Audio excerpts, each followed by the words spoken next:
So in hierdie kamer het ek en ou Milo al baie stories vir Ivan vertel. Stories wat Ivan laat lag, stories wat hom laat wonder, maar meer stories wat hom nuuskierig maak en wat hom hou. So, mens kan vra, wat is die geheim van storie vertel? Nou daardie vraag het iemand eendag vir 'n wyse man gevra en hy het gesê, weet jy wat, ek dink die geheim lê hierin. My pa was bedlêend gewees op sy laaste dae. Hy was regtig siek en hy het 'n held gehad en dit was 'n Joodse rabbi gewees met die naam Baal Shem Tov.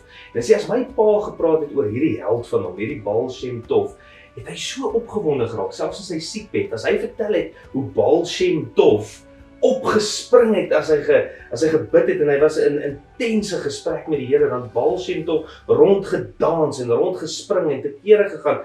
En hy sê, dan is dit nie lank nie of sy pa doen presies dieselfde om dit te wys. Hy beweeg, hy sing, hy dans, dis hierdie bedlêende man wat ewe skielik begin beweeg as hy daai storie vertel.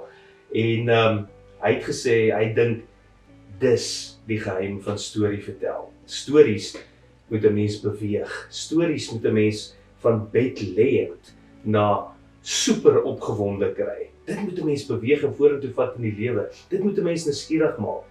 En ek sit net en dink, ons wat onsself Christene noem, het die storie, die ultimate storie, die storie wat 'n toekoms gee, wat hoop gee, wat genade skep, wat vrede bied, wat liefde vertel, wat dit verkondig. Ons dien 'n God en in hierdie Paastyd raak ons net weer bewus van 'n God wat regtig opgestaan het, wat nuwe lewe gee, wat hoop gee, wat regtig vir my en jou vrymaak.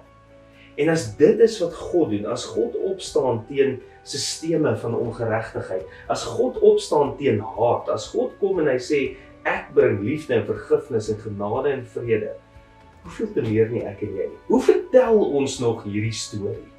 En liefste mens, wil jy nie van vandag af, wil jy eintlik commit om hierdie storie opnuut te vertel op 'n manier wat jou laat sing en dans. Dit is asof ons soveel kere hierdie boring ou storieetjie vertel oor en oor. Gaan krap in dit en gaan ontdek weer daai waarde. Maak moeite met die Here, want dit is hy wat ons vrymaak. Mag dit jou bemoedig en mag dit vir jou hoop gee, want hierdie storie van ons is 'n storie van hoop.